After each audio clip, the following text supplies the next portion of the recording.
just a minute. It's going like, okay, you can start. Okay, thank you. Praise God. Praise God, everyone. Thank you for joining in today. In the name of the Father, and of the Son, and of the Holy Spirit. Amen.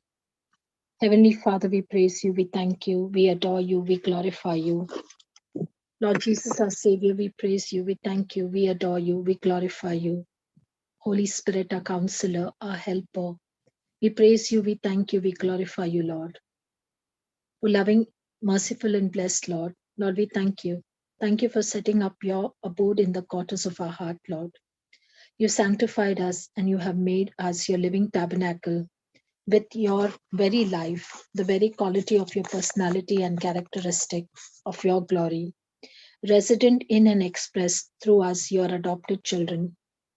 Lord, we are forever grateful for this blessed reality. Loving Heavenly Father, we thank you, Lord, for your amazing love that never lets us down, never wants to see us fail. When Jesus willingly, in obedience to you, gave his life so that we might live, it was your love that put our needs, our life, above your Son's life, your own comfort. Father, just like you put our life above your comfort, teach us to put the needs of your kingdom above any need of ours. We thank you, Lord, for every promise, saying every need of ours is met through you by your Son, Jesus Christ, sacrifice on the cross. We thank you, Lord, for your perfect love that gives us life and gives our life the confidence and security that this world can never give us. O Mary, Mother of God, we offer to you our soul, our mind, and our heart. Make of us God's instrument. As we have gathered here today to listen to the truth of your word, led by the Holy Spirit and taught by Sister JCILM, give us a penetrating mind to discover, firm to judge, open to understand, and free to serve the truth.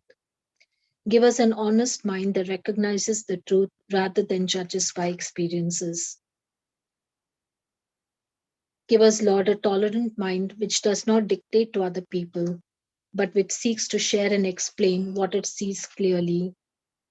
Let our mind be infused by the light and truth of your Son, Jesus, patient in faith while waiting for the vision of eternal life. O gracious Virgin Mary, we fly to your motherly embrace for protection. Help us in our needs and shield us from danger. Guide our steps, O Holy Mother of God, for you alone are glorious and most blessed among all God's children. Intercede for us with our Lord Jesus Savior. We make this prayer through Christ our Lord. All glory be to the Father, and to the Son, and to the Holy Spirit, as it was in the beginning, is now, and ever shall be, world without end. Amen. Praise God. Over to you, Sister JCILM. Praise God. Thank you, Jesus. Praise God, sister. Good morning. Welcome on board. Good morning. Good evening. No? Praise God. So, praise the Lord. Thank you, Jesus.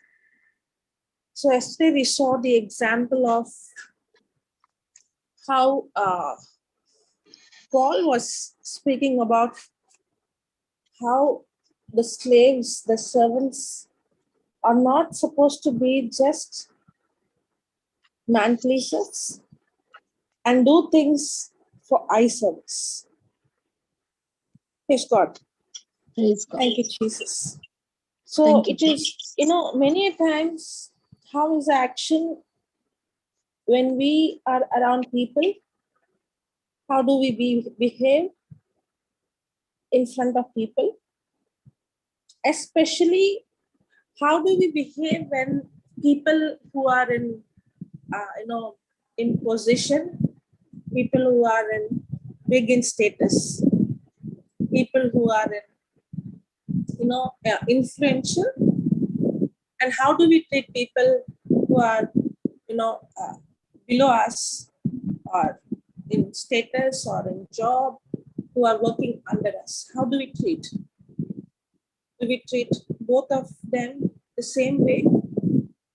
No, sister. We always differentiate, right? We always differentiate. So our action always changes people, our way of treating people is not the same. True. The way we interact with people is not the same.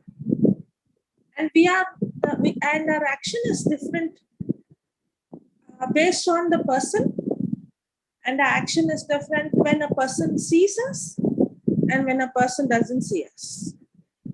That means, if you see the word hypocrite, Jesus often used this word hypocrite. And he calls the Pharisees with that name. Yes. What is hypocrisy? Who's a hypocrite?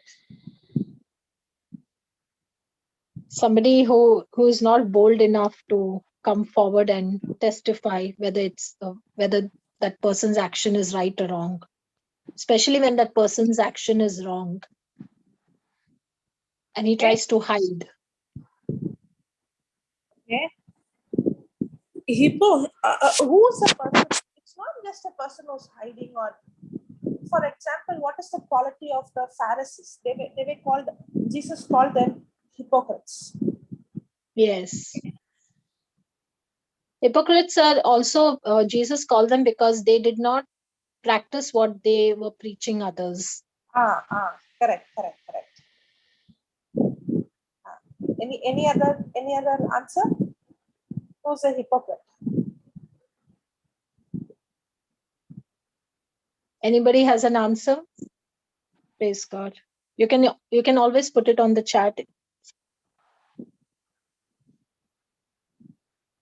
Praise Okay, God. a hypocrite is a person who is different in his heart and different in his action.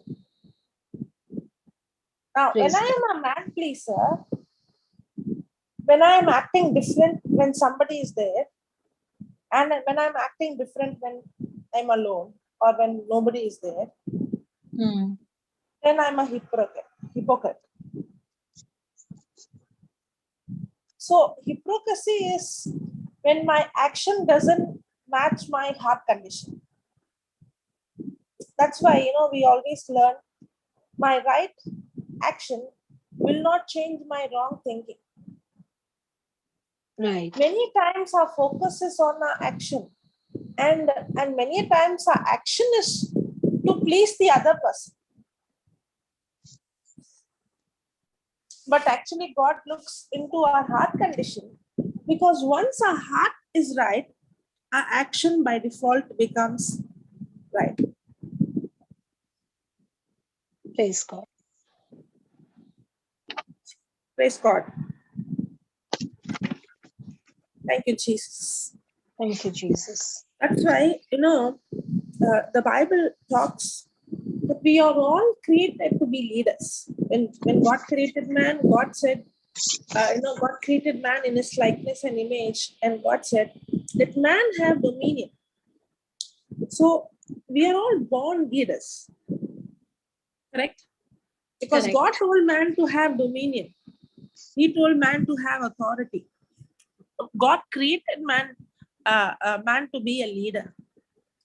But God did not create man to have dominion or control over the other person.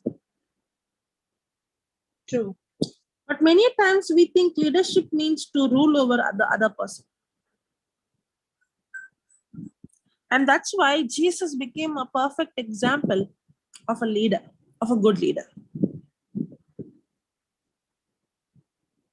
That's why leadership is equals to what? Servanthood. Praise God. Praise God. A real leader is a leader who has the heart of a servant, is not self-seeking. The absence of a servant's heart is the absence of humility or the presence of pride. I'll repeat again. The Can we write it absence. down, sister? Yes, Can we yes. write it? Yes, Praise yes. God. Yes, sister. The absence of a servant's heart, the absence of a servant's heart is the absence of humility.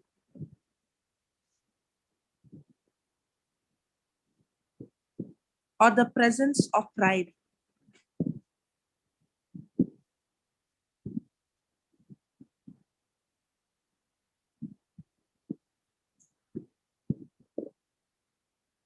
The absence of a servant's heart is the absence of humility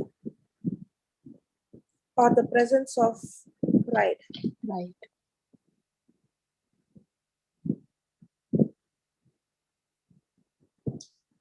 The inability to lead, the reason why we are unable to lead other people to the things of Christ is because of our self-seeking hypocrisy. When we are hypocrites, when we try to act, but if our heart is not right, then we don't attract people to Christ. I don't know about Christians, but those who are non-Christians, they can make out when a person is a hypocrite. When we are outside one and when we are inside one, we think people don't know, but people know that. Especially the one who is not a Christian, they know that. And as long as we are hypocrites, we are trying to focus our action, trying to be different outside in our action, but different in our heart, then we cannot lead people to Christ. True. And that's why Paul is saying, don't do as eye service. Don't be as man pleaser. That's what we saw in Ephesians. Don't just do things to please someone else, but whatever you do it for God. And yesterday we saw one of the classic example of Saul. Yes. How, if you in comparison, if you see Saul and David, God rejected Saul to be the king. But when David made a mistake, God forgave him and accepted him, and he restored the kingship back to him. Yes. And it looks like, for us, we always see sin in the outside. We always categorize sin. Oh, I'm not like him. I don't commit adultery. I'm not like her. I don't do these things. I'm not like them. I'm not addicted. We always compare and we have, big sin, small sin. Yes, true. But actually to say, God is not looking at our outside. God is looking at the heart condition. When Saul was confronted with his sin, what did he say? He gave excuses. Right. He gave reason. He tried to justify his action. But actually, if you check his action, even though his action was right, he was not doing it for God. He was doing it just to please people. He was a hypocrite.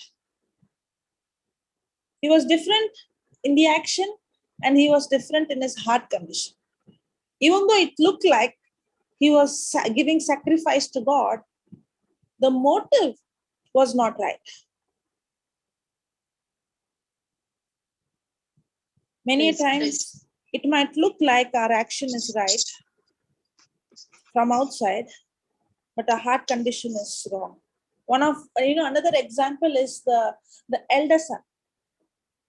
No, we always think the younger son is the one who is the culprit. We think the younger son is the younger son, the bad person. Yes, true. Yes. The younger son was in pride. Yes, true. Yes, there is no denial in that. I always say this. I don't know how many of you have heard this. I always say this. There is something called low-class demons and there's something called high-class demons. Yes, sister, you had mentioned this. Praise God. Praise God.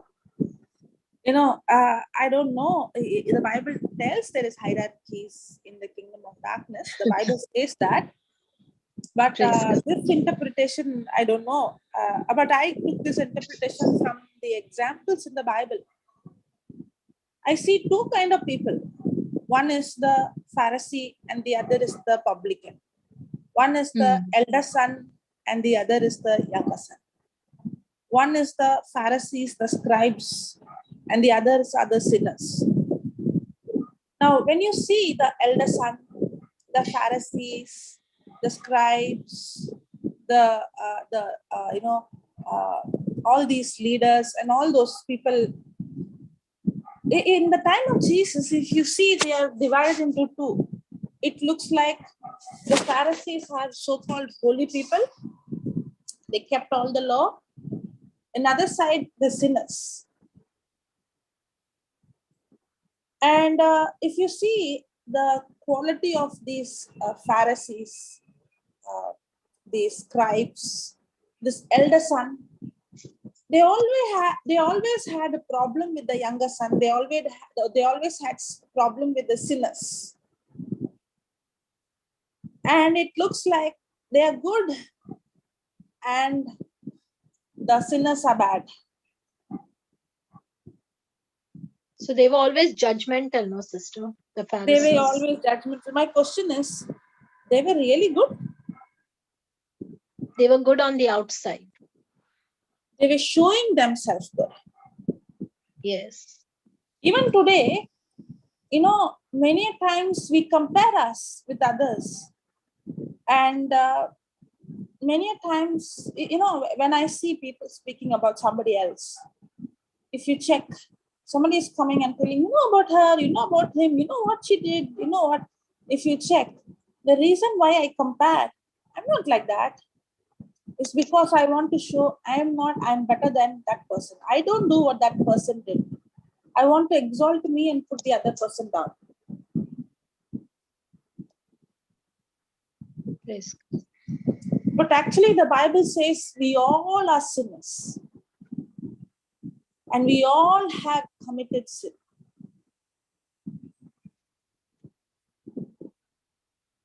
And we all need a savior. And we all need forgiveness.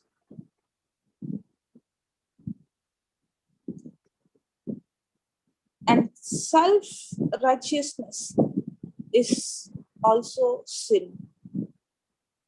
Let me say that again. Self-righteousness is also sin.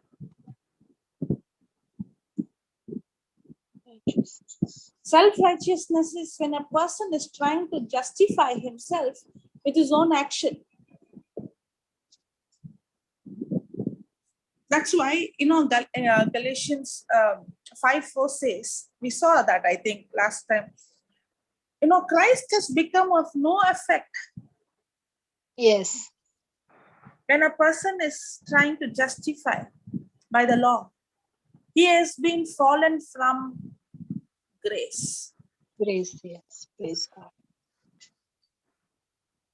When a person is boasting in his own lifestyle, when a person is boasting in his or her own action, in what I did.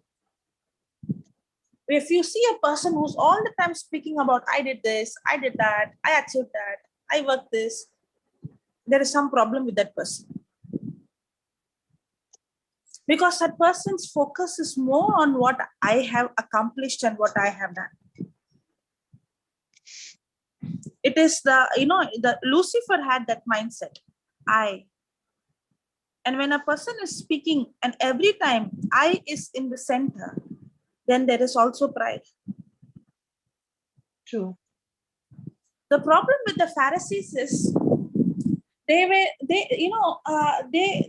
focus was so much I-centered and I-focused. And they were thinking that they were right. When I say low-class demon, high-class demon, the high-class demon is the person doesn't even know that he is a sinner.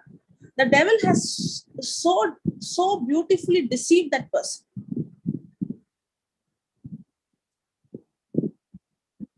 But whereas, the elder son, if you see the life of the elder son was thinking, I have been working hard. I have been so right in my action. He even said to the father, didn't I work hard right from my childhood?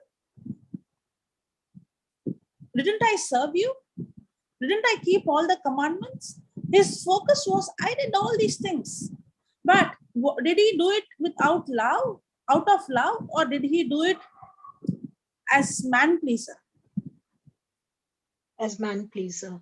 As man pleaser, there was no love at all. If he would have had love, he would have loved his brother, he would have loved his father. He did not love his father. He didn't even care about his father. All that he wanted self-respect, honor. All he wanted is, he was only thinking about me.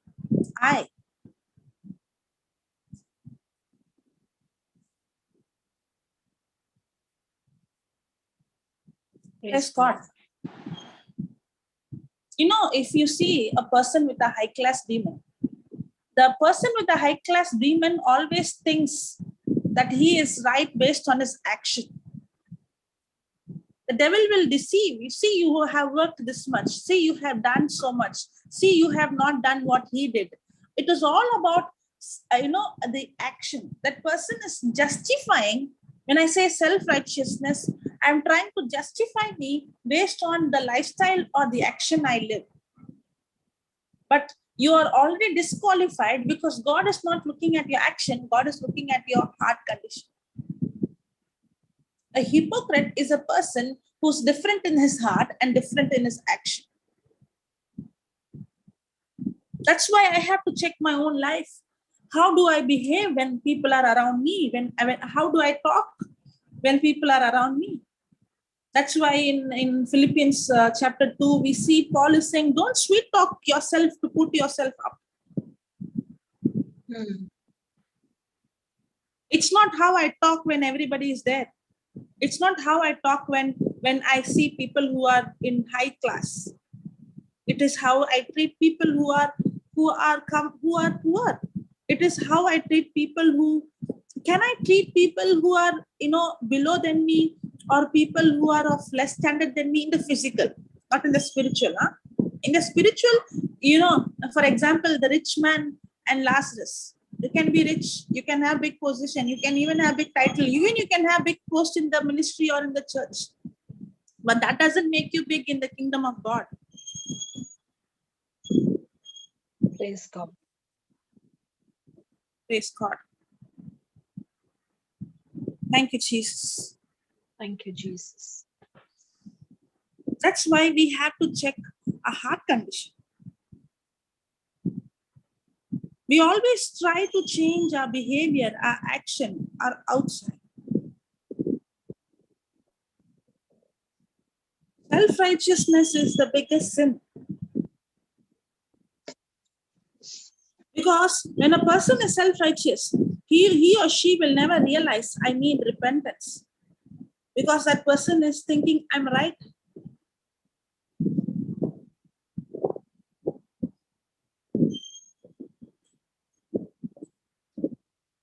Thank you, Jesus.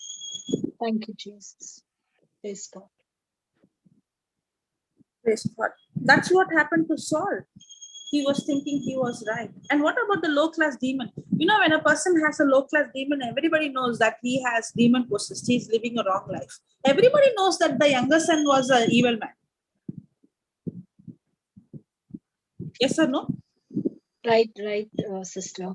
It's Everybody knows. Yeah. Yes.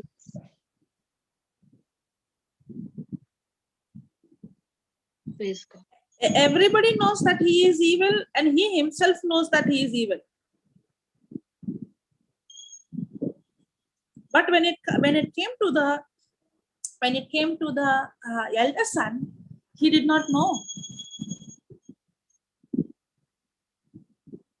So that is more dangerous, sister. That's very, very dangerous.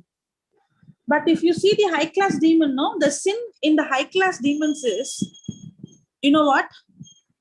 Unforgiveness. They can't forgive. You know why they can't forgive? Because for them, the other person is wrong. How can you do this? I am right. The sin in the high-class demon is bitterness. The sin in the high-class demon is anger. What was the sin we see in the elder son? He was angry. He was bitter.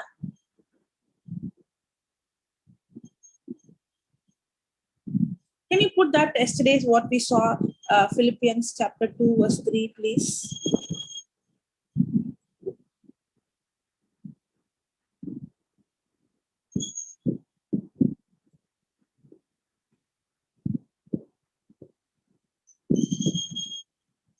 Okay, now see this.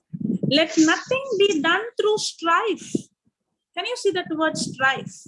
Yes, sister. Or vainglory, but in lowliness of mind, let each esteem others better than themselves. Let nothing be done through strife.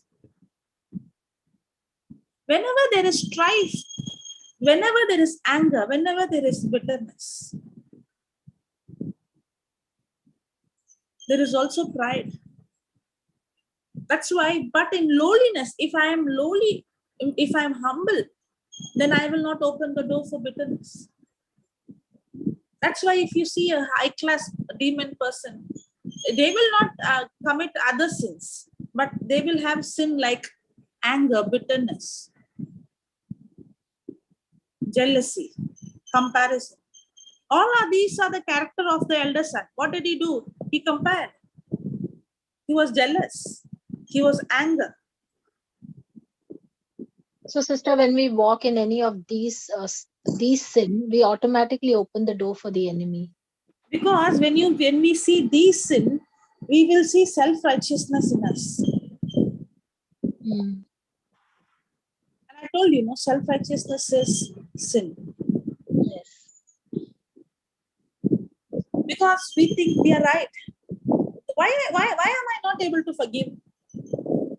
If only I realize how big sinner I am and God has forgiven me, will I hold other person's sin against that person? No. No. The moment I think I am good, you are bad, I don't do this, what you do. How can you do this to me? How can you treat me like this? How can you behave like this?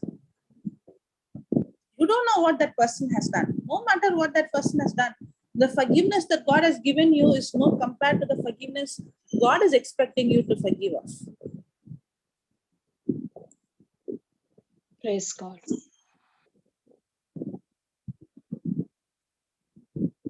Praise God. Thank you, Jesus. Thank you, Jesus. Can you put James chapter 3 from verse 13 onwards?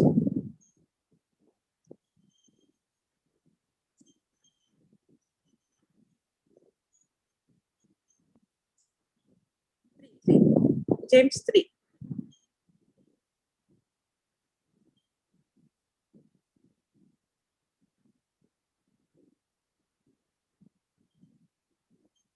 Who is a wise man and endued with knowledge among you?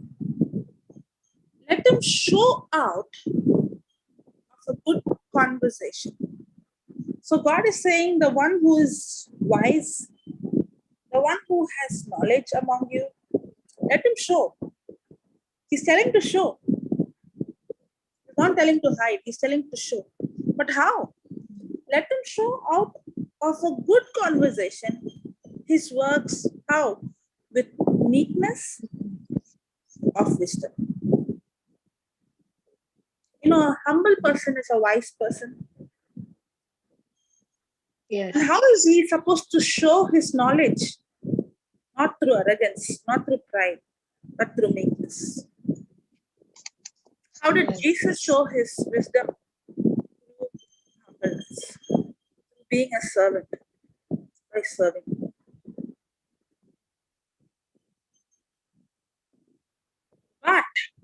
But if you have bitter envying and strife in your heart, glory not and lie not against the truth.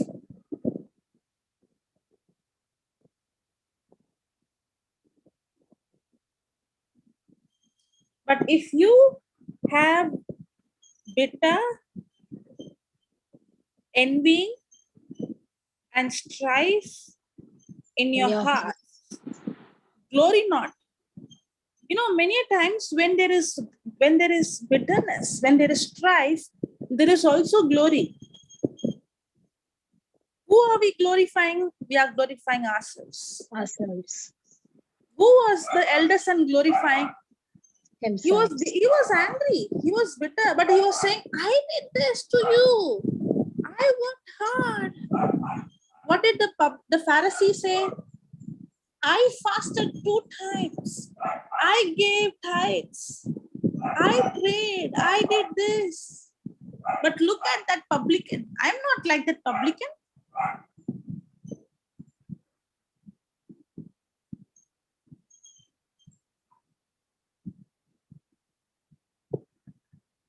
Praise God. Praise God.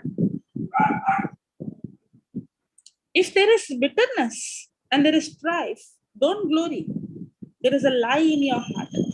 And lie not against the truth, because there is a lie. I'm deceived. Because I'm a hypocrite now. I'm a someone inside and I'm someone else outside. When there is bitterness, when there is anger, when there is jealousy.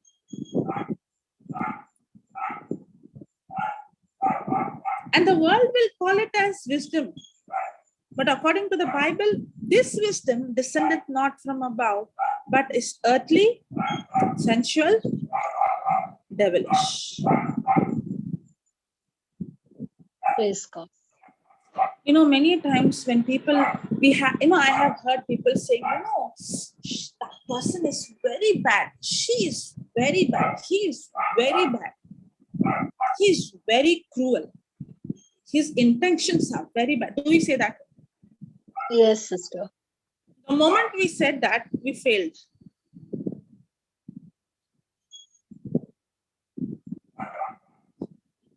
Because we are not seeing the demonic spirit as our enemy. We are seeing the person as the enemy. And the moment we say the other person is bad, indirectly I'm saying I'm good.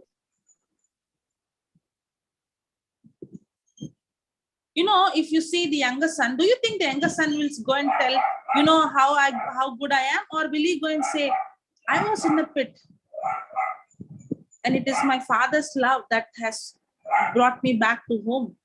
And that's exactly what happens. When we are touched, we don't go and judge people, but we will say, you know what? I was in a pit just like you. I was in a pit even worse like you. Today, if I'm here, it's only His grace. There is no self-glory. There's compassion, no, sister. Yes. That's why when I said no low-class demon, the person who has low-class demon, when he repents, he knows that he's wrong. And when he repents, there is no glory for self. Praise God. That's why the Bible says, no, God has come to choose the foolish things of this world. God has come not for the good people, but for the sinner. I always had the question, Lord, you came for good people, not for good people, for sinners? Then what about good people? Lord, you came for the fools? Then what about the intelligence? And that's when the Lord said, everybody is a fool, everybody is sinner. But there are some who realize they are sinners and there are some who realize they are fools. Praise God.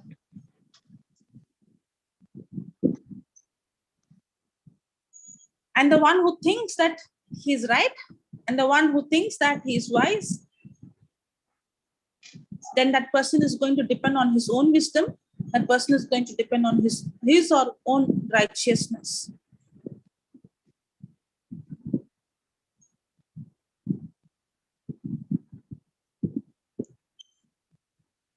Praise God.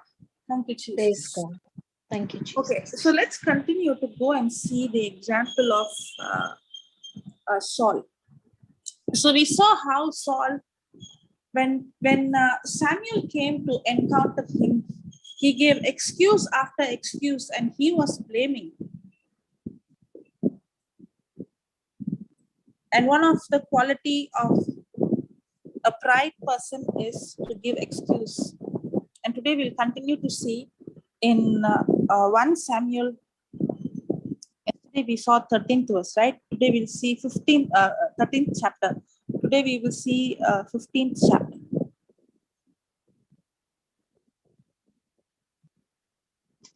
Okay. Samuel also said unto Saul, the Lord sent me to anoint thee to be king over his people, over Israel. Now therefore hearken you unto the voice of the word of God. Now, is it happening for the first time, or we already saw in the 13th chapter where Saul already disobeyed? Correct? Yes, he already disobeyed. Yes. He already gave sacrifice which he was not supposed to. And this Yes. time Samuel is saying, remember, it is the Lord who anointed you. The Lord sent me to anoint you. He is reminding him that you are not God.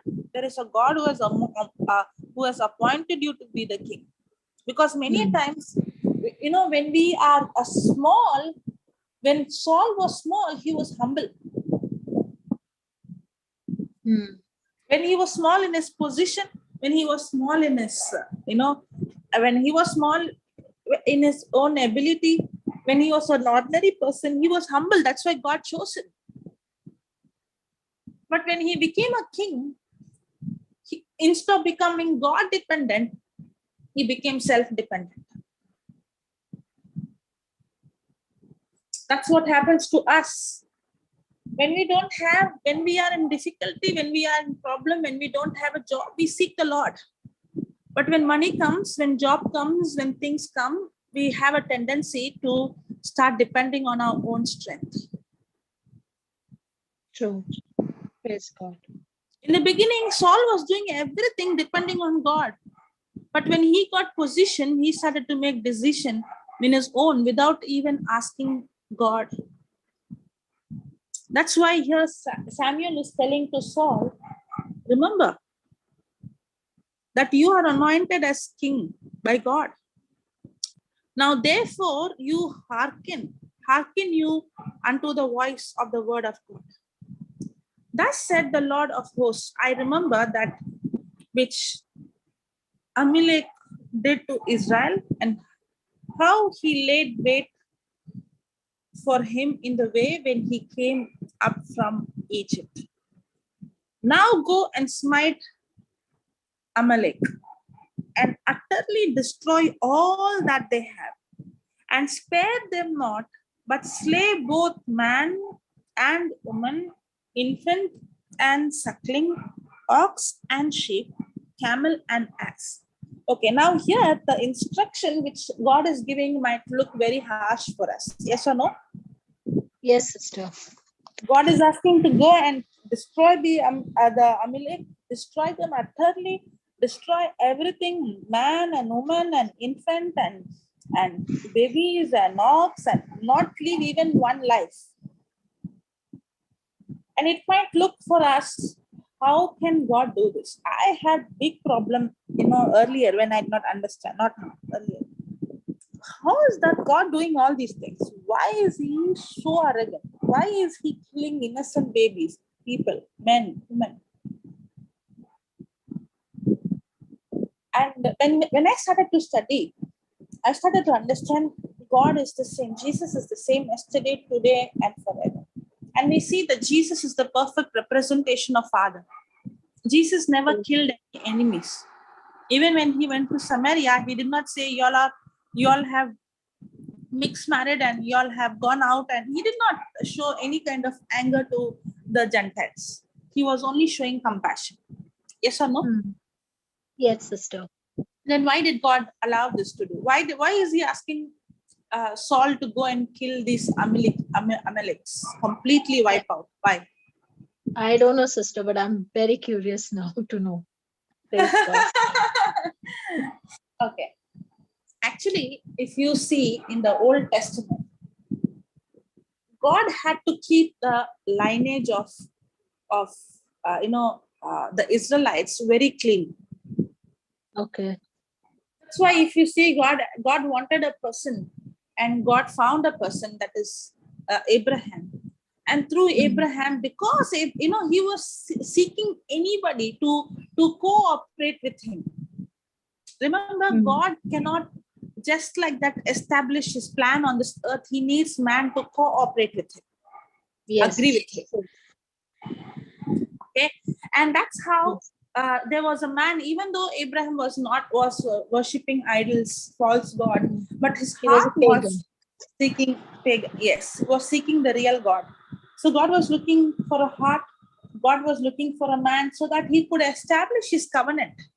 Remember last week we saw how God established the covenant through Abraham, and he gave the promise. So God wanted someone to establish his covenant. Why? Because he could bring this plan of salvation. We saw the covenant was the covenant of salvation. We saw that he had with Abraham. Yes. We saw it in Galatians chapter 3. So God wanted to have a covenant. The reason is God wants to bring his plan of salvation. Even though God had a plan of salvation, that plan of salvation will never accomplish without man's cooperation. He wanted people to agree with him and prophesy. True. To bring the plan of salvation.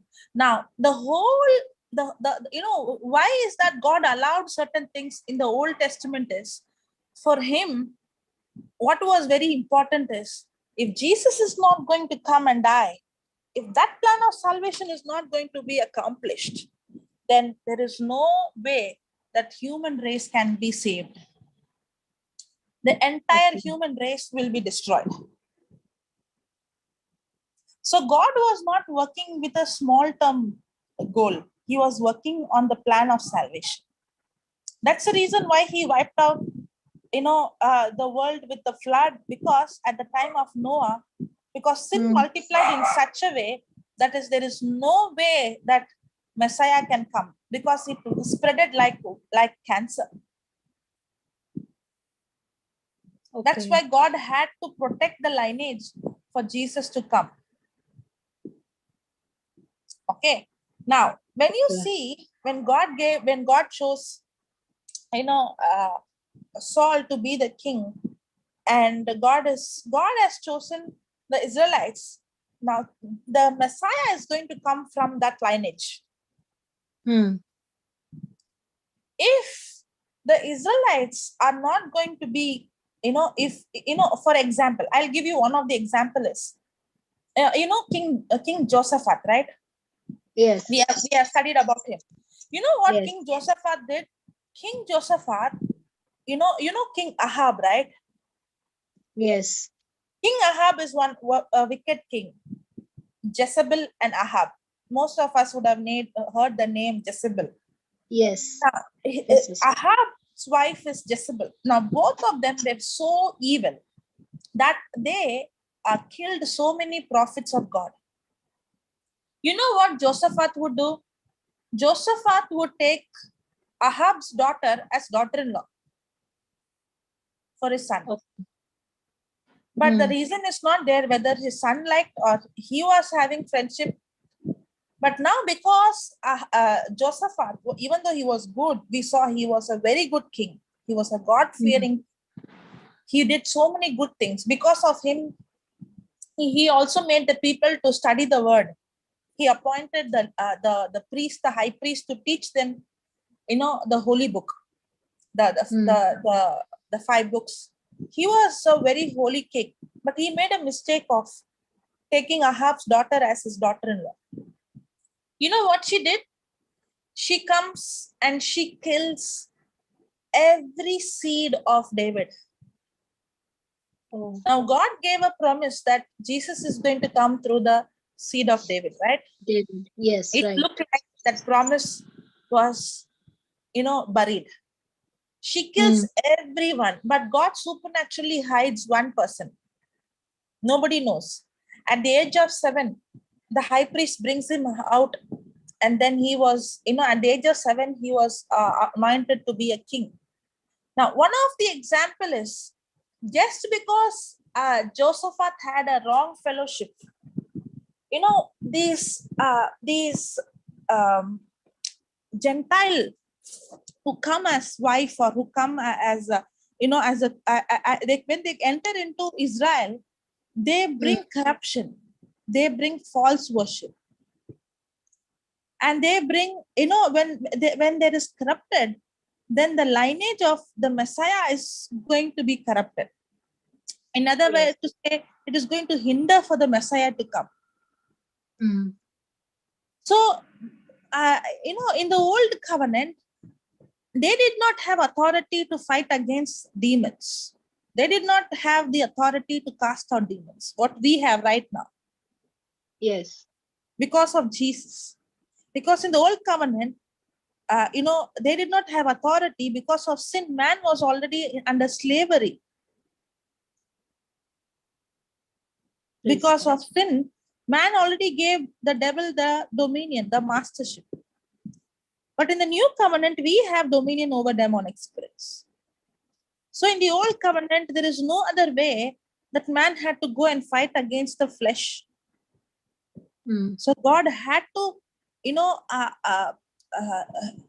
if God is not asking Saul to go and destroy the Amalekites, the Amaleks is going to come and destroy the Israelites.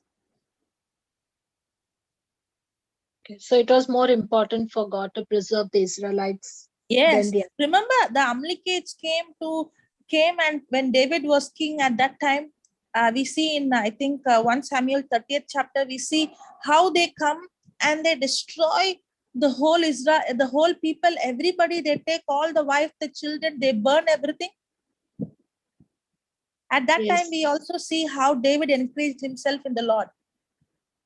So if God is telling Saul to destroy the Amalekites, there's a reason. Okay. Praise God. In the Old Testament, the way the Lord dealt is different. Because in the Old Testament, we did not have, but in the time of Jesus, okay, when the disciples said, let's call fire from heaven, Jesus rebuked them. Yes. Why? Because Jesus is saying, no. God allowed certain things in the Old Covenant because there is a reason for that. It's not that he was hating people, but he was because man did not have the power against demonic spirit. And at that time, the plan of salvation to protect the lineage of the Israelites was more important. Now, did you get the answer, sister? Yes, sister. Thank you so much for this revelation. Praise God. Praise so God God was looking at the bigger picture. Yes. It's like how a doctor would ampute a leg to protect the life. God was focusing on protecting, saving the entire human race. Yes. Praise God. Praise God. Thank you. God. Thank you, Jesus. Now, when God has given a command to Saul, okay, to destroy some or all the Amalekites. All. Okay, now let's see. And Saul gathered the people. And Saul gathered the people together and numbered them in Telaim, 200,000 footmen and 10,000 men of Judah. And Saul came to a city of Amalek and laid wait in the valley.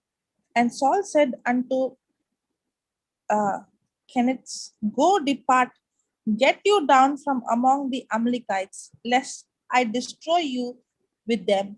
For you showed kindness to all the children of Israel when they came up out of Egypt. So the Kenites departed from among the Amalekites. And Saul smote the Amalekites from Havilah until thou comest to Shur, that is over against Egypt. And he took Agag, the king of Amalekites, alive.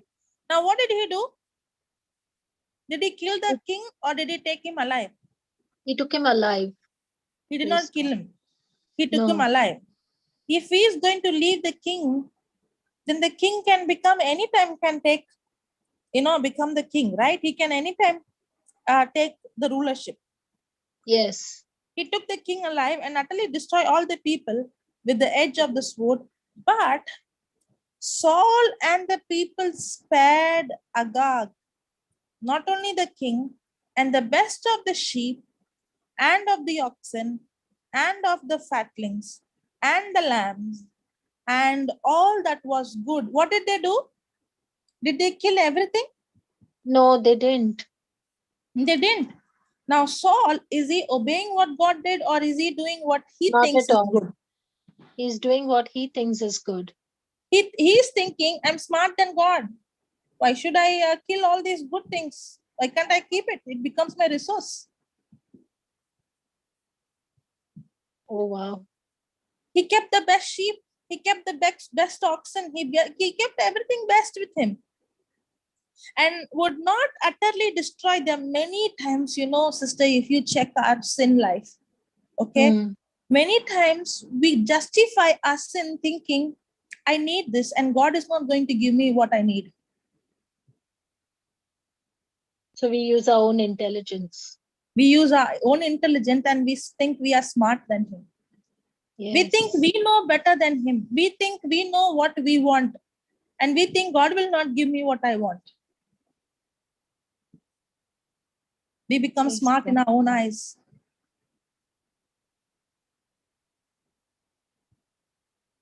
But everything that was veiled and refused, they destroyed utterly. They destroyed everything that was not good, but everything that was good, they spared it. Then came the word of the Lord unto Samuel, saying, the word of the Lord came to Saul or Samuel? Samuel. Samuel. And you know what the Lord said? It repenteth me that I have set up Saul to be king. Yes, praise God. God is not seeing our action, God is seeing our heart condition. For he is turned back from following me. He doesn't want God anymore. I can live a right life, and my action can be right. If we think about sin means it's about action. No, it's about the heart condition. You know who's a proud person? A proud person is a self-centered person. Is a self-reliant person. Is a self-centered person who puts self in the center. Who's a humble person? A humble person is a person who puts God in the center. Yes, true, sister. Praise God. It repenteth me that I have set up Saul to be king. For he is turned back from following me and has not performed my commandments. And it grieved Samuel, and he cried unto the Lord all night. Can you see the love Samuel has for Saul? Yes. In fact, if you know the real story, Samuel is the prophet. God did not want to have kings in Israel. Yes, true, God wants to rule over the country through the prophets, not through the kings. But the people demanded, no, sister? But people demanded. Yes, that's why God gave a king. Now, even though God gave a king, Samuel is not just anointing a king for namesake. He loves him from his heart. He did not see him as a competitor. Samuel did not see Saul as a competitor. Rather, he loved him. And he grieved for him. And when Samuel rose early to meet Saul in the morning, it was told Samuel, saying, Saul came to Carmel, and behold, he set him up a place, and is gone about and passed on and gone down to Gilgal. Then, and Samuel came to Saul, and Saul said unto him, now see, Samuel knows already because God already spoke to him. Yes. Saul doesn't know. Saul doesn't know that Samuel knows. knows. And according to Saul, Saul did not do something wrong. See, that's what I told you, no? When a person is in pride, you don't even know you are wrong. Because you're already justifying your action. True. Praise God. He's thinking he's doing things that is smart. But he is not thinking that anything which I do without God, I'm in pride. But Sister Saul does not even realize that when he's cheating on God, he cannot hide what he's doing. Yes. That's why the Bible says, no, don't be deceived. God is not mocked. What you sow is what you reap. Praise God. Praise God. We think that, we think that we can change God. We think that we can manipulate God. Just by giving some tithes, or just by giving some offerings, or just by giving some to the poor, we think we can please God. No. No. And Samuel said what? Let me read from the 13th. And Samuel came to Saul, and Saul said unto him, Blessed be you of the Lord. I have performed. Now see what is he saying? See what Saul is saying. I have performed the commandments of the Lord. That's a lie. A hypocrite is a person who thinks he is performing the law, but that's a lie. Praise God. And Samuel said, What meaneth then? If you are saying you kept the commandment, then sarcastically he's asking, what meaneth then this bleating of the, what is that? Bleating of the sheep. Bleating of the sheep in mine ear, and the lowing of the oxen which I hear. If you say that you kept the commandment, then what am I hearing? And Saul said, they have. Blaming on others. Did he say I did it?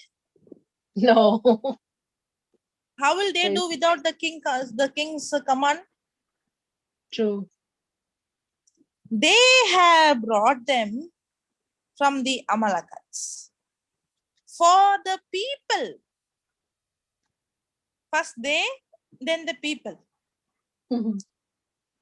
A proud person is a person who will never, ever, ever take responsibility.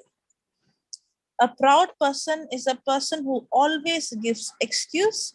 A proud person is a person who always blames others. For my action, somebody else is the reason. For the people spared the best. Who spared? People. People spared the best of the sheep and the oxen. Why? To sacrifice unto the Lord thy God. Oh, wow. It's getting better and better. Praise God. He is saying that he is not ready to obey God, but he wants to give sacrifice to God. Yes. For the people spared the best of the sheep and the oxen to sacrifice unto the Lord thy God, and the rest we have utterly destroyed. And the rest we destroyed. This part I obeyed, that part I did not obey. Because when God gave me instruction, I know better instruction than him.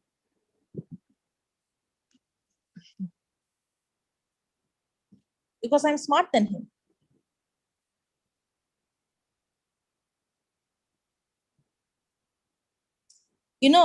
We always see sin in the action.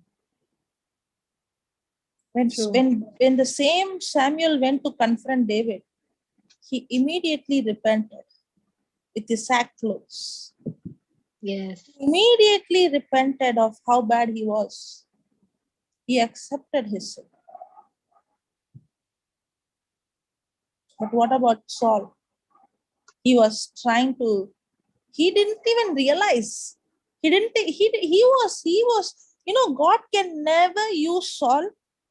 God loves Saul, but God can never use him because Saul will never do what God wants him to do. He will always do what is right in his eyes. How do you think God can use Saul to bring God's plan into accomplishment through Saul? Never. He's going to make mistakes after mistakes, blunder after blunder. And he will never allow God a chance.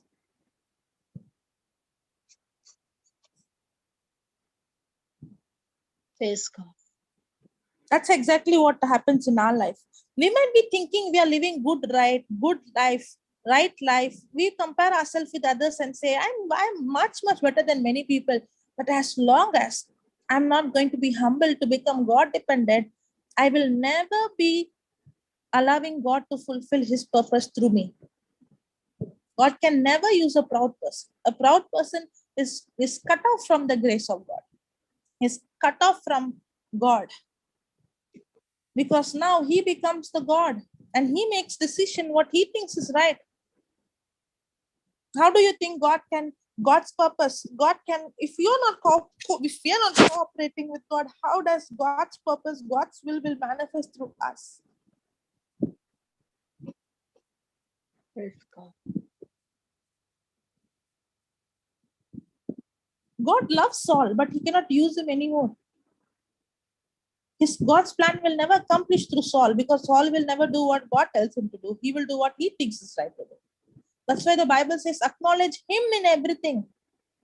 Many times our prayers are, we don't receive instructions from God. We give instructions to him. We will tell him what to do. Check our prayer life. True, sister. Because we think we know better than God. And we think, why is God not answering? Stop giving God instruction and start taking instruction from God. Stop telling God what you want and start doing what God has already given in his word. Because God knows better than us.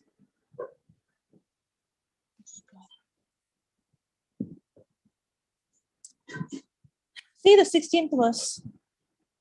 Then Samuel said unto Saul, stay, and I'll tell thee what the Lord has said to me this night, even before he came there. And he said unto him, say on. And Samuel said, when you was little in thine own sight. Now see that. What does Samuel say? When you was little in thine own sight,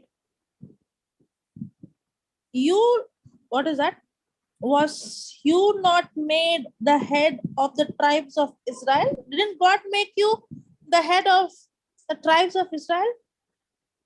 And the Lord anointed you king over Israel? See, God has a plan. God had a purpose. And when he was humble, God always exalts the humble. God chose Saul because of his humbleness. Because at that time he was weak.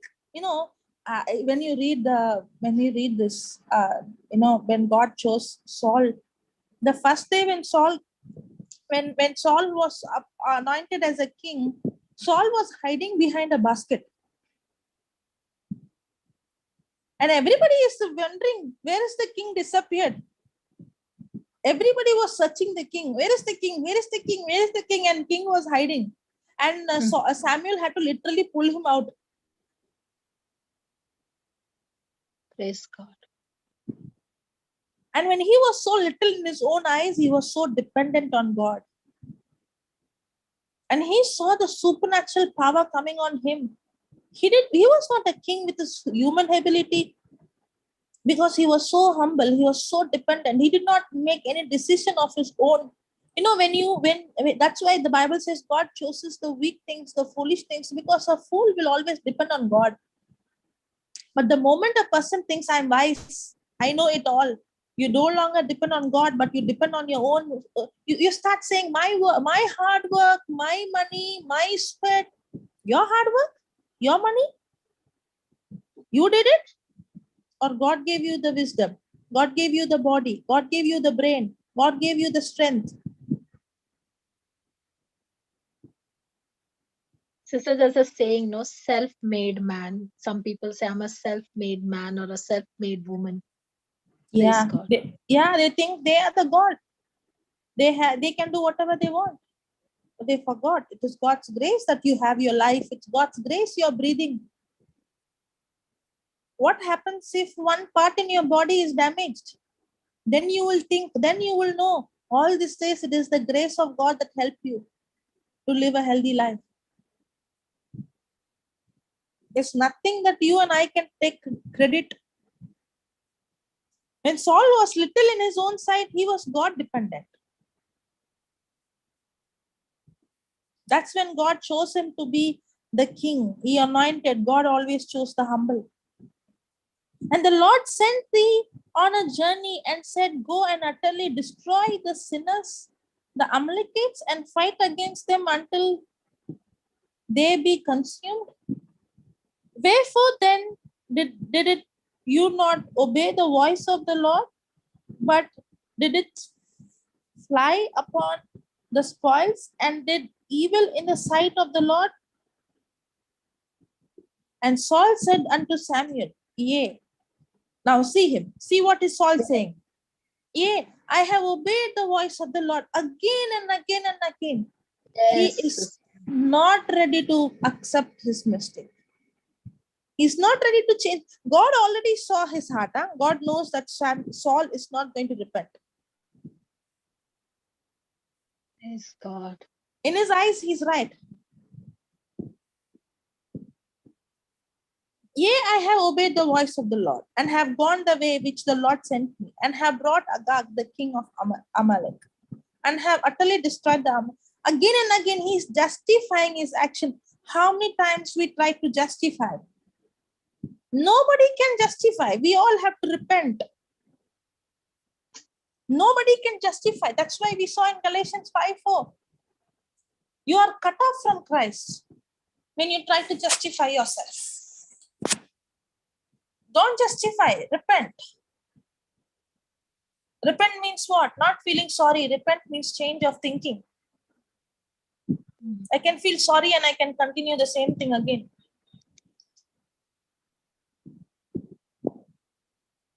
And Saul said unto Samuel, I have obeyed the voice of the Lord and have gone the way which the Lord sent me and have brought Agag, the king of Amalek, and have utterly destroyed the Amalekites. But the people took, can you see? Yes, same thing over and over again. Praise God. He didn't even understand what Samuel is speaking to him because he is so consumed of self. But the people took. Do you think you can cheat God? Do you think God cannot see your heart? No, sister. But the people took of the spoil, the sheep and the oxen, the chief of the things which should have been utterly destroyed to sacrifice unto the Lord thy God in Gilgal. And Samuel said, has the Lord as great delight in burnt offerings and sacrifice? Do you think is God looking at what you're doing outside? It's for us also. Do you think just because I'm going to church, I'm saying the prayer, I'm doing the novena, I'm doing this, I'm doing that, all those things will please him? Somehow we have the mindset, all those things I do outside is what is pleasing God. And Samuel said, has the Lord as great delight in burnt offering and sacrifice? No. As in obeying the voice of the Lord, comparing to obey, God is expecting obedience or God is expecting sacrifice? Behold, to obey is better than sacrifice, and to hearken than the fat of ram. God is not looking of what you do outside. He's looking at the heart condition. For rebellion is as the sin of witchcraft. We think witchcraft is sin, but it is equals to rebellion. And stubbornness is an iniquity and idolatry. We think Idolatry. idolatry is sin, but stubbornness is equal to idolatry. Now see this. Because you have rejected the word of the Lord. Now we think God rejected Saul. Actually, it's the other way. Because Saul rejected the Lord, God had to reject Saul. Because Saul doesn't want God anymore. Because he himself is God. How can God use Saul? Because Saul don't want God anymore because he became the God. Many times this happens in our life. We don't want God. We want to be God. We only want God to give our blessings, our healings. That's all. But we want to be God in our life. We want to decide and do what we want to do.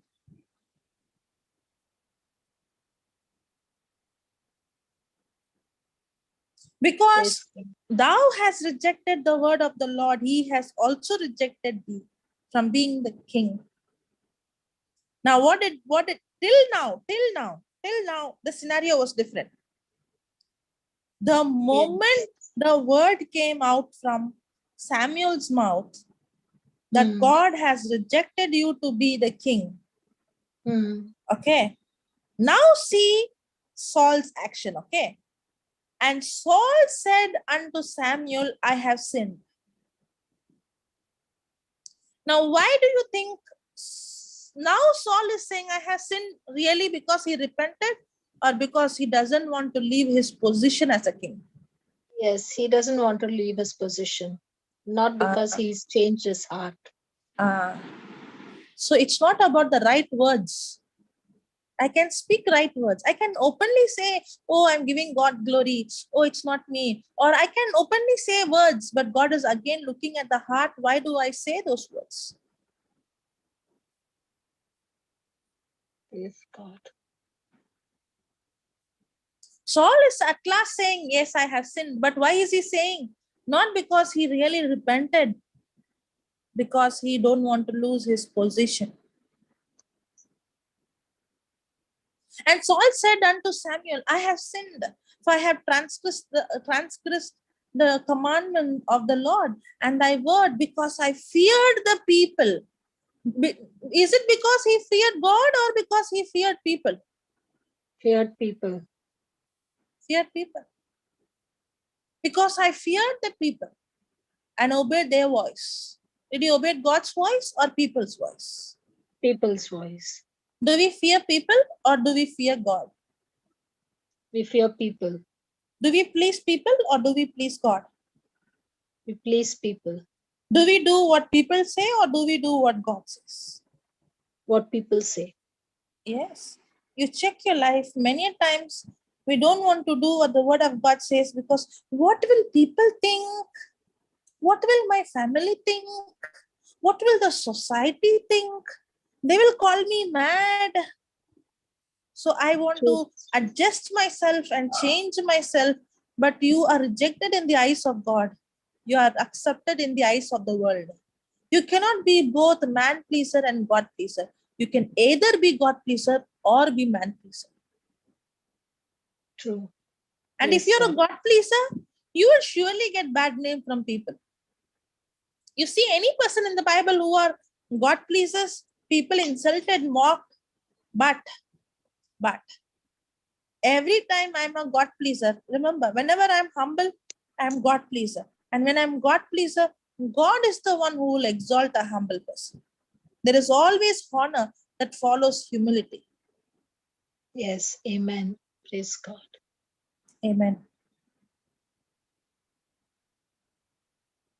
What is he saying? I feared the people and obeyed their voice. Now, therefore, I pray thee, pardon my sin and turn again with me that I may worship the Lord. You know why he said that? Because he wanted his kingship back. He wants the kingship and he wanted people. And Samuel said unto Saul, I will not return with thee, for thou hast rejected the word of the Lord, and the Lord has rejected thee from being king over Israel. And as Samuel turned, now see this.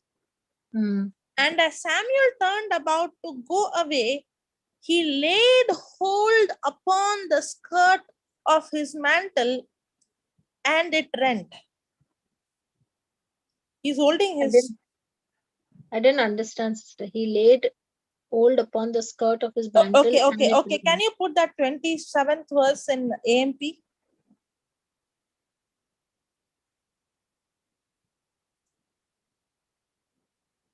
Okay, now see. And Samuel turned to go, 27, right? Okay. Yeah, away. Yes. Saul grabbed the hem of his robe to stop him. And it Yes, tore. and it tore. Okay, yes. Okay. So Samuel said to him, the Lord has torn the kingdom of Israel from you today. See, Saul is trying to grab him. Okay. To ask Yes. him for pardon. Yes. But that also, when his robe tore, what is he saying? Just like how this robe is torn, the Lord has torn the kingdom of Israel from you today and has given it to your neighbor who is better than you. That is David. Praise God. Okay, now see the 29th verse. And the splendor and glory and eminence of Israel will not lie or change his mind, for he is not a man that he should change his mind. Now remember, even though God took the kingship from Saul, till Saul died, Saul was the king. Okay, praise God. Yes. Saul was the king till he died. Saul said, I have sinned. Now see this, I have sinned. But even now, he is only thinking about self-exaltation. Yes, yes. But please honor me now before the elders. He is concerned about what people is thinking about him. Yes. He is not thinking about what God is thinking about him. He is only thinking about what people is thinking about him. How many times we are so obsessed about what people think about us? True, sister. Saul said, I have sinned, but please honor me now before the elders of my people. My people honor elders. See the words. And before Israel. And go back with me and go that I may worship. That worship is only for namesake. It's only a ritual. It's only an action. It's only to show others. How many times our rituals is only, our worship is only action outside? Most of the times. Praise God. Praise God. You know, I can show outside. Maybe some people can see me outside arrogant, but it is not how people see you. It is how God sees you. People will judge you based on how you are outside. Saul, no, from outside, is a very good man. Very good man. He was always so pleasing. He always did good to them. He gave them the best of the sheep. He gave them the best of the things. He did everything good. In the eyes of people, oh, Saul is such a nice man. But in the eyes of God, he's arrogant. He's full of pride. But when you are pleasing God, people will call you arrogant. Because you're not doing things to please people. You're not doing things to, people will accept you. You're doing it for God. When Mother Mary accepted the will of God, she would have been wrong in the eyes of people. If she is going to say, I'm not pregnant through a man, do you think people will agree? No. No. Nobody will agree. Did she think, how will I please these people? No. She was so bold. You think whatever you want. If God has said, I'm going to be a God pleaser, not man pleaser. When you're a God pleaser, you will not go and justify to others. You know why I did this? You will not even go and tell people what you're doing. You will do it secretly. You will not even let the other person know what you're doing. They will be judging you, but you will not go and tell, no, I am not like that, because you're not doing to please people or get honor from people. And when people will see the promotion in your life, they will wonder why she is promoted, because you don't know what that person did in secret. What that person did in secret, God is going to reward in the public. Praise God. Man pleasers might get good name from people, but disqualified in the eyes of God, because your attitude is what decides your altitude, not your action. My action can be 100% correct. The elder son's action was 100% correct, but not the heart condition.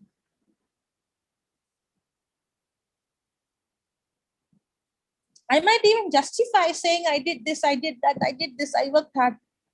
All those, all our action, no, are filthy rags. There's nothing we can boast in us.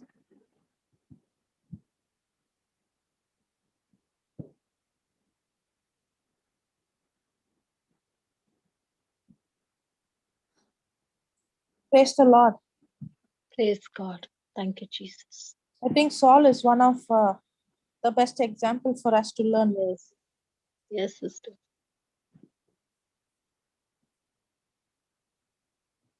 Praise God. Praise God. Thank you, Jesus. Thank you, Jesus. Praise God. So we can discuss now. Yes, sister. Thank you so much. This was such an awesome revelation that you gave us today. Praise God. Thank you, Holy Spirit. Praise God.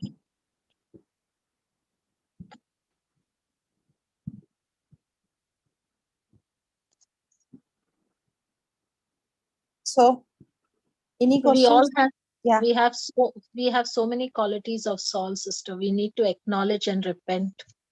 Yes. Yes, sister. That's why, the biggest deliverance that we all need is deliverance from self. Yes. Amen. Praise God. And, when we realize we will stop judging others. We will stop telling, because we judge others based on the outside action. But when we understand how we are self-centered, we will stop judging others. And that's when we start showing mercy. And what is mercy? Mercy is not giving the other person what they deserve, but we always want to give people what they deserve. Praise God. But God did not give us what we deserve. So true.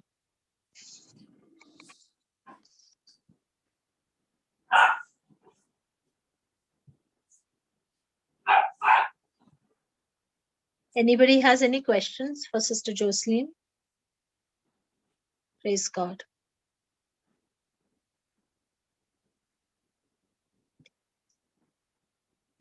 Praise God. Have a very silent class. Praise God. Everybody is so quiet, calm, silent. Praise God. Any testimonies to share? You can raise your hand up. Praise God.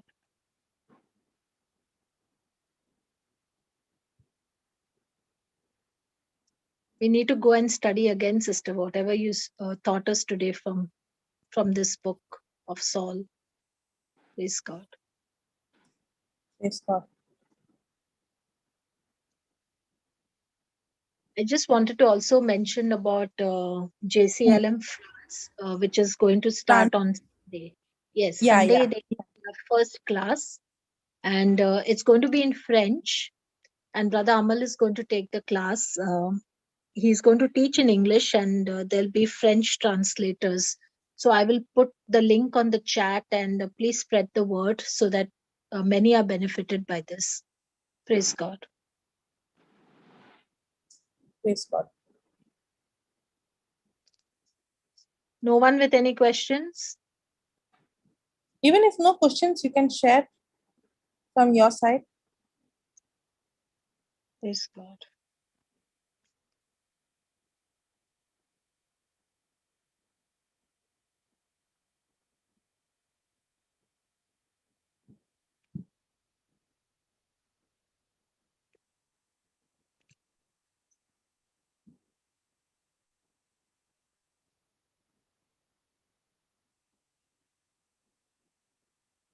So I put the link on the chat.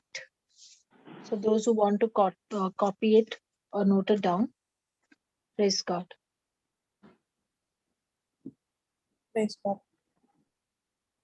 Sister, you have another class right now in Yeah, some for the time. children. Yeah.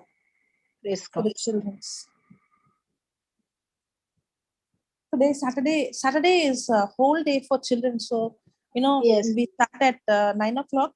We have the school meeting. So you can join us. And then after that, 10:30, our children's regular teachings where the children will do the teaching. And then 3:30, children's healing. So Saturday is full of, Children's section. yeah. So Praise you can God. send your children. You can, they also can come and join us, learn from us, learn from the children. They learn better from other children, no? Yes. Praise God. True, Praise sister. Thank you, Jesus. Praise the Lord. Thank you. Sister Jocelyn, can I just ask the children's, the one you're having now, is it the same Yeah. link? The whole day, the same link, not this link. It's Melbourne, global. Melbourne. Okay. So this one is starting at your 9 time. 9 9 a.m. Oh. Yeah. Oh, it's 11:30 my time then. Okay, all right. In 2 hours time. Yes. Okay, praise God. Thank you, Jesus. Thank you, Sister Jocelyn. Praise God. Yes. Praise God. Thank you, Jesus. So this is 9 o'clock is for, we have a school children. So the school children are coming every Saturday. So one Saturday, the primary children come, and another Saturday, alternative Saturdays they come. The high school children they come. But sister, the school children link is only just for the school children, right? No. Anybody Outside- can come. Anybody is can. it? Yeah. Okay. It's the Melbourne So- ID. So other children are also allowed to participate with them? Yes. They come. Even Aliston. I don't know what time it will be for Aliston. Early morning, 3 o'clock or 4 o'clock. Even he comes. Okay, praise God. Praise God. Praise God.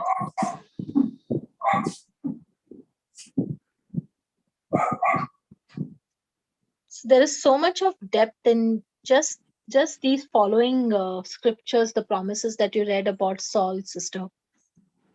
Yeah. Yes. His Actually, action, his defense, like there is so much of depth to just learn in this. Like, although we have read this, we have never really realized the way you taught us today, the revelation that you gave us through these scriptures, through this teaching. Praise God. Praise God. Because I always had this question: why is that God did not forgive Saul, and why is He forgave David? Praise God. Yes, sister, I remember Papa teaching on this, and I remember he saying that because David repented and Saul did not. Yes.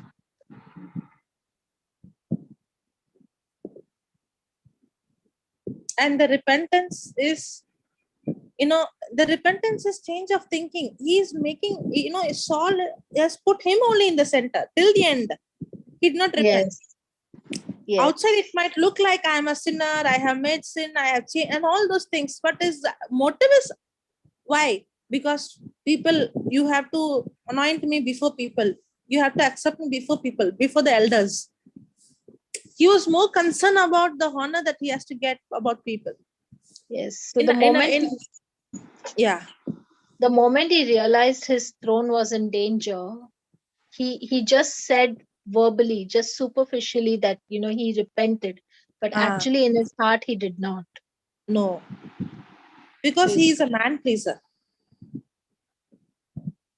He's doing the right things, but not to please God, to please man. So I can do right things, but am I doing it to please man or please God?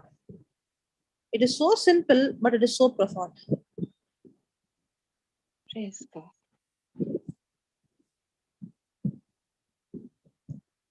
Praise Jesus. Praise Jesus. What do you say, Sister Helen? Did she leave? I don't see her anymore, sister. Oh, she's not there. Okay.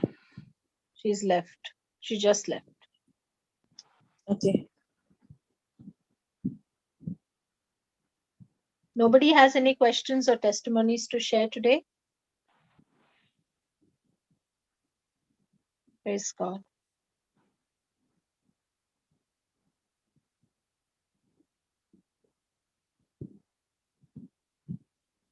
Anybody there? Nobody is mute.